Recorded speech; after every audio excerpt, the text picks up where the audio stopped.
भोला। मेरे राम मेरे राम मेरे राम मेरे राम। और यहाँ माता सुमित्रा अपने महलों में प्रतीक्षा कर रही हैं प्रभु राम की। माता कौशल्या प्रतीक्षा कर रही है प्रभु राम की कि मेरा पुत्र आएगा, आज इसका राज्याभिषेक है। अति प्रसन्न है माँ कौशल्या। उन्हें पाशर पृष्ठभूमि में क्या हुआ है इसका ज्ञात नहीं है।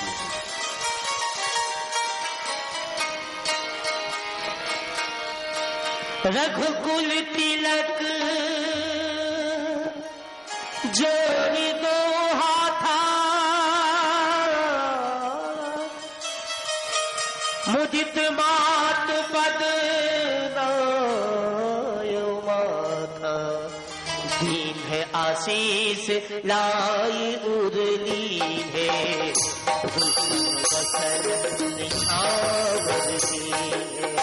रघुकुल तिलक जोड़ी दो हाथा, मुदित मात पद नयनु माथा, दीन आशीष लाई उर्ली है, भूषण बसर निछावनी है।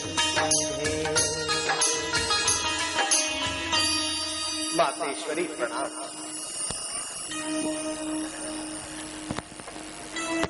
चिरंजीव रहो पुत्र। राम आनंद है, मंगल घड़ी आ ही गई है। जल्दी से स्नान ध्यान करके जो मन को भाए वस्त्र पहनकर तैयार हो जाओ पुत्र। हाँ, मझली माता केकई ने मुझे अयोध्या के का ही नहीं अब तो सारे संसार का राज्य दे दिया है। हे माता, मुझे आशीष दीजिए कि मैं ये कार्यभार भली भांति संभाल सकूं।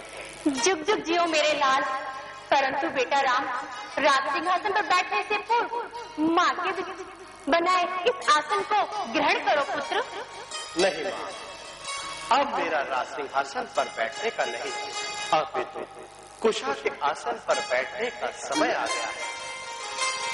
मुझे 14 वर्षों के लिए तपस्वेश में वन भ्रमण को जाना होगा। नहीं नहीं, ऐसी हंसी नहीं करते बेटे। अपनी माँ के साथ ठिठोली करता है। ठिठोली नहीं माँ, मैं ये सत्य कह रहा। सत्य? तो ये सब कैसे हुआ? ये सब कैसे हुआ? मातेश्वरी, किसी समय मझली माता केकई ने पिताश्री से 2 वरदान प्राप्त किए थे।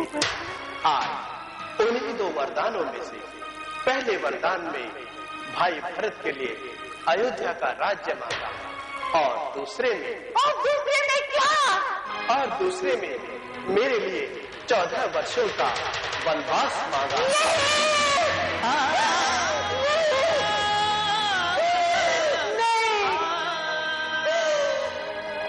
नहीं हो सकता मातेश्वरी, तेरे साथ ऐसा नहीं कर सकती पुत्र। तो उसे भारत से अधिक प्यारा है पुत्र। शांत हो जाइए मातेश्वरी, धैर्य धारण कीजिए। अवध की महारानी को इस प्रकार से धैर्य खोना शोभा नहीं देता माँ। तो ठीक है, मेरी आज्ञा के बिना तू कहीं नहीं जाएगा। मातेश्वरी, ये आप क्या कह रही हैं? आप मुझे मेरे मार्ग से विचलित करना चाहती हैं। जो आज्ञा पिताश्री ने दी है उसकी अवहेलना करने के लिए कह रही हैं। नहीं, मैं कुछ सुनना नहीं चाहती।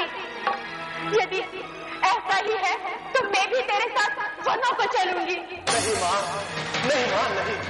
पहले सुहाग फिर संतान, यही नारी का कर्तव्य होता है। और फिर 14 वर्ष बिताना क्या, जल्द खत्म हो जाएगा। एक एक दिन घटते घटते आखिर कम हो जाएगा। 14 वर्ष, 14 वर्ष, सदी का हिस्सा कहने को मामूली है, परंतु बेटा मेरे लिए एक एक केवल सूली है। यदि ऐसा है तो जाओ अपने पिता के वचनों का पालन करो, अपनी माता की आज्ञा का पालन करो, अपने कर्तव्य को पूरा करो पुत्र। लेकिन बेटा राम, बचपन से लेकर आज तक जिसे अपने हृदय से लगाए रखा, जिसकी चिंगारियां सुनकर मेरी भूख प्यास सब मिटाया करती थी, आज वही अपनी माँ से दूर जाना चाहता है।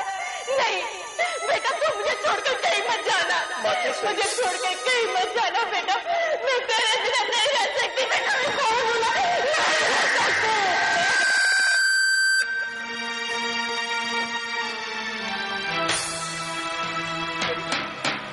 धैर्य धारण कीजिए मातेश्वरी, शांत हो जाइए मातेश्वरी, धैर्य धारण कीजिए, यूं रोदन न कीजिए, मेरे वनवास जाने के लिए यूं अवरोध उत्पन्न न कीजिए मातेश्वरी। अगर केकई को भरत के लिए राजपाट चाहिए तो कर दे भरत का लाल तिलक, लेकिन तू मुझे छोड़कर मत जा मेरे लाल, मेरे को छोड़कर मत जा, मेरे को छोड़कर मत जा, मेरे को छोड़कर मत जा।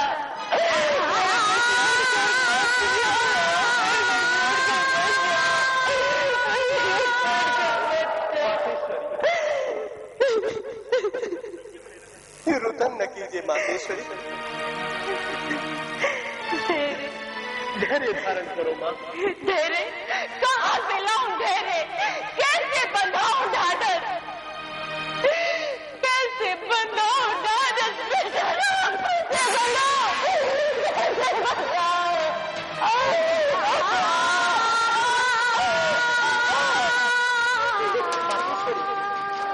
मातेश्वरी, मातेश्वरी, मातेश्वरी, माँ, माँ, चेतना में आइए मातेश्वरी, मातेश्वरी।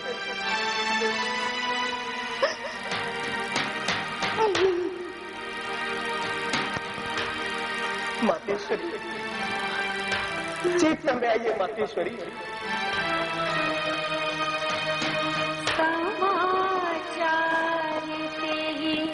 समय सुनी शीस उठी अकुलाए, सासु पर कमल बंदी बैठे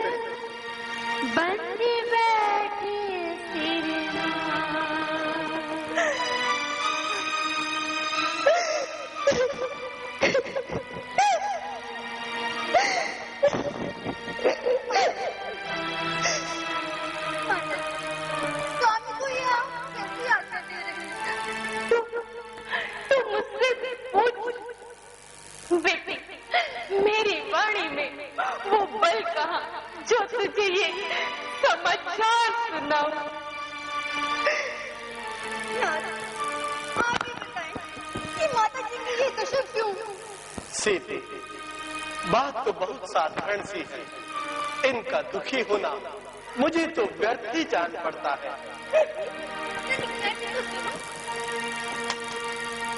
सीते, सीते, किसी समय मझली माता केकई ने पिताश्री से 2 वरदान प्राप्त किए थे। आज उन्हीं 2 वरदानों में से पहले वरदान में भाई भरत को अयोध्या का राज्य और दूसरे में मेरे लिए 14 वर्षों का वनवास मांगा है। पिता की आज्ञा पर मेरा वन जाना भी जरूरी है, वचन जो दे दिया माता को उसका निभाना भी जरूरी है। पिता के लिए वचन के लिए वन जाना जरूरी है, तो दासी के लिए भी यहाँ रहने की नहीं कोई मजबूरी है। सीते, ये तुम क्या कह रही हो सीते? तुम वनवास के कष्टों को अनदेखा कर रही हो प्रिय। तुम मेरे साथ न चलकर यही रहकर सास ससुर की सेवा करो। सास ससुर की सेवा से बढ़कर और कोई धर्म नहीं होता प्रिय। नाथ मेरे तो सारे सुख आप ही के साथ हैं। आपके बिना तो मुझे स्वर्ग में भी सुख की कामना नहीं। फिर पत्नी का धर्म तो पति के चरणों में ही होता है। परंतु सीते, मुझे तो मातेश्वरी ने आज्ञा दी है।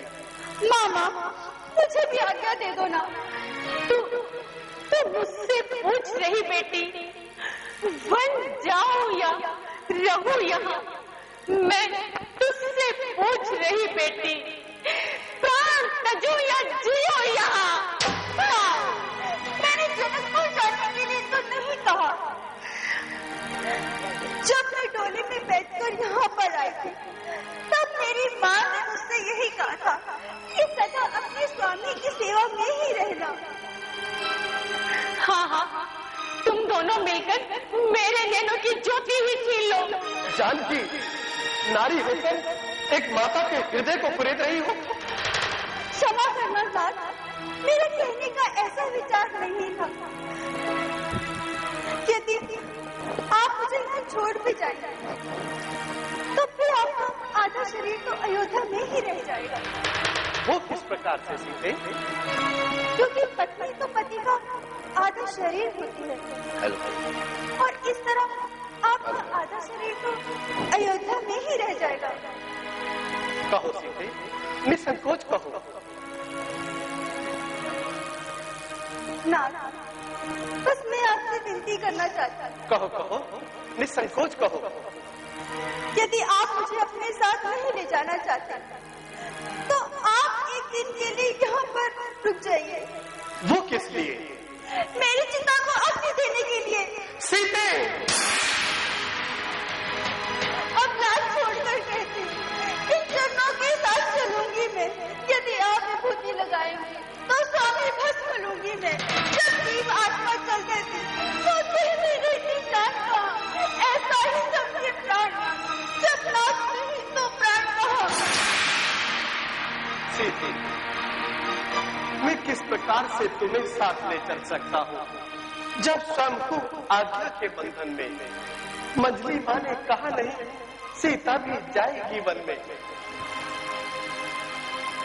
बेटा राम, तुमने ही तो कहा था कि स्त्री का सुख उसके पति के चरणों में होता है, फिर सीता के लिए ये आदर्श क्यों नहीं?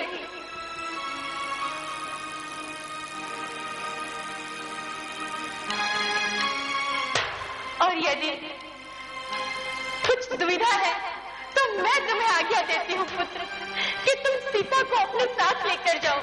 ये अपने पतिव्रत धर्म से बंधी है, इसे भी तुम अपने साथ लेकर जाओ पुत्र। अच्छा मातेश्वरी, यदि आपकी यही आज्ञा है, तो मैं सीता को भी अपने साथ वनों में लिए जाता। आओ सीते,